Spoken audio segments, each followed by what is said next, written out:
Вы смотрите актуальное интервью в студии Валерия Наумова. Здравствуйте. В России введен мораторий на возбуждение дел о банкротстве по заявлениям кредиторов. Фактически мораторий предоставит должникам возможность справиться с текущими трудностями, наладить свои дела, найти новые источники дохода и укрепить финансы, не закрывая компанию или бизнес и не увольняя сотрудников.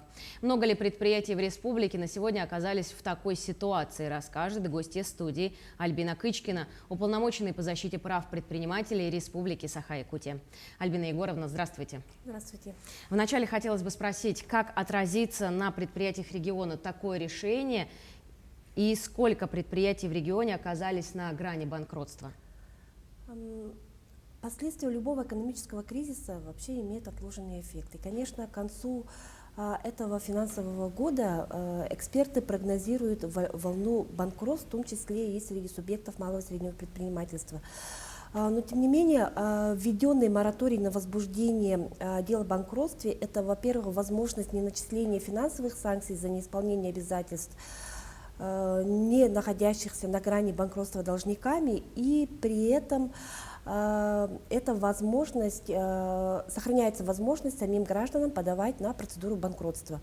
На сегодняшний день очень трудно прогнозировать, какое количество предприятий окажется действительно на грани банкротства. Немножко ситуация отличается от ситуации, которая у нас была в 2020 году, когда, в принципе, были понятны и пострадавшие отрасли, и примерный срок, когда у нас закончится, хотя бы вот первая волна пандемии, потом вторая, третья, в любом случае это всегда было все понятно, да? Но в данном случае, конечно, можно проанализировать, что в первую очередь сложно будет тем организациям, которые столкнулись с разрывом логистических цепочек, с отказами на импорт и прочие вот подобные вещи. И, конечно, возможно, и не будет большого количества предприятий, которые окажутся на грани банкротства. К тому же я хочу сказать, что по итогам за первый квартал 2022 года количество корпоративных банкротств, да, увеличилось немножко на 6% по Российской Федерации, но тем не менее в любом случае это количество меньше по сравнению с первым кварталом 2019 года. С 2020-2021 мы не анализируем, так как там тоже был мораторий на банкротство. Что касается индивидуальных предпринимателей, то сложность, конечно, в любом случае у бизнеса есть. И я думаю, что в данном случае предприниматели имеют право на сегодня придумать антикризисный план на период этого моратория, сделать какие-то определенные шаги для того, чтобы действительно вот такая ситуация, как банкротство, с ними не случилась. И я считаю, что мораторий на банкротство, он введен практически для всех отраслей, для всех предпринимателей, кроме определенного перечня застройщиков.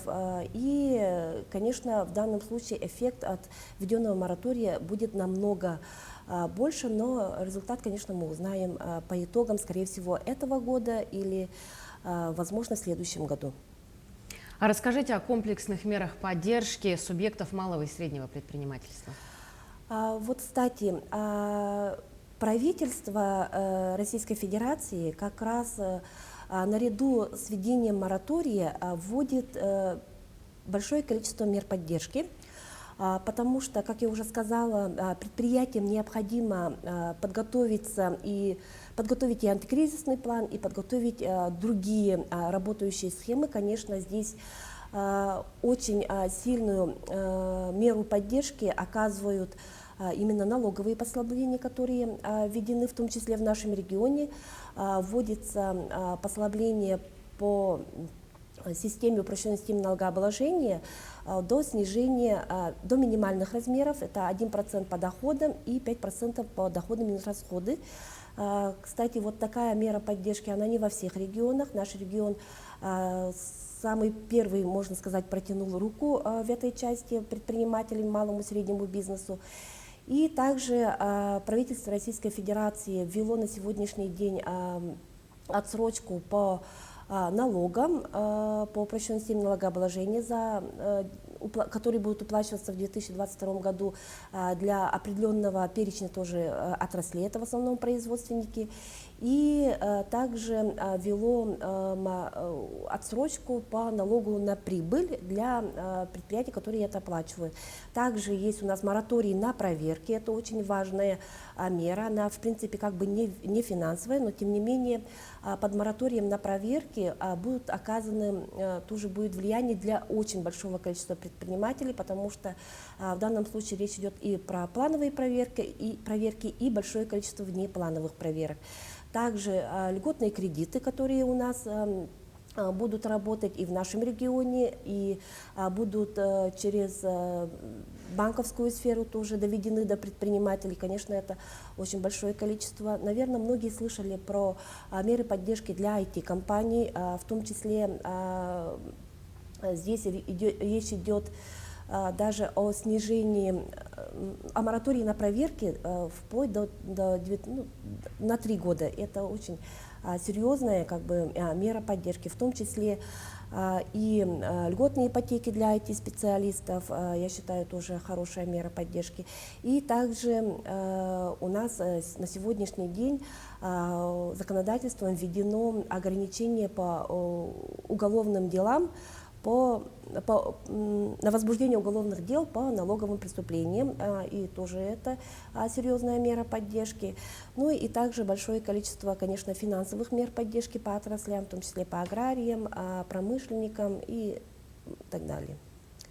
В связи с антироссийскими санкциями, какие перспективы для развития открываются в сложившейся ситуации и какие направления могут успешно развиваться? Ну, в любом случае, к кризису надо относиться как к возможности. Конечно, здесь речь идет про то, чтобы переориентировать свои рынки.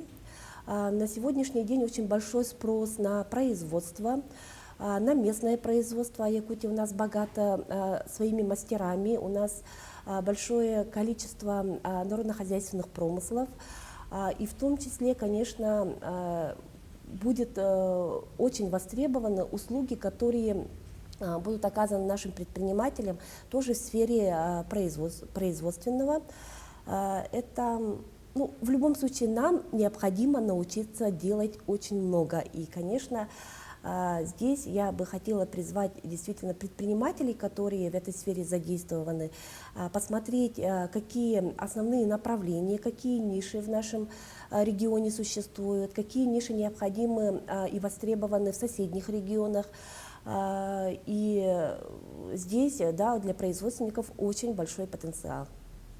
Продолжая ваш ответ, все-таки можно ли в экономический кризис начать свое дело? Можно начать свое дело, при этом у нас сохраняются налоговые послабления для вновь начинающих предпринимателей. И, конечно, здесь у нас еще есть тоже мера поддержки, очень даже, я бы сказала, хорошая мера поддержки для молодых, для предпринимателей, которые нанимают на работу молодых работников, субсидии по МРОТ в размере 3 МРОТов на одного сотрудника. И тоже это очень хорошая мера поддержки. И на сегодняшний день предприниматели могут воспользоваться на самом-то деле любой поддержкой для того, чтобы начинать свой бизнес. Альбина Егоровна, спасибо вам большое, что пришли, ответили на наши вопросы. Благодарю вас. Спасибо. Ну а я напомню, что вы смотрели актуальное интервью. До новых встреч в эфире.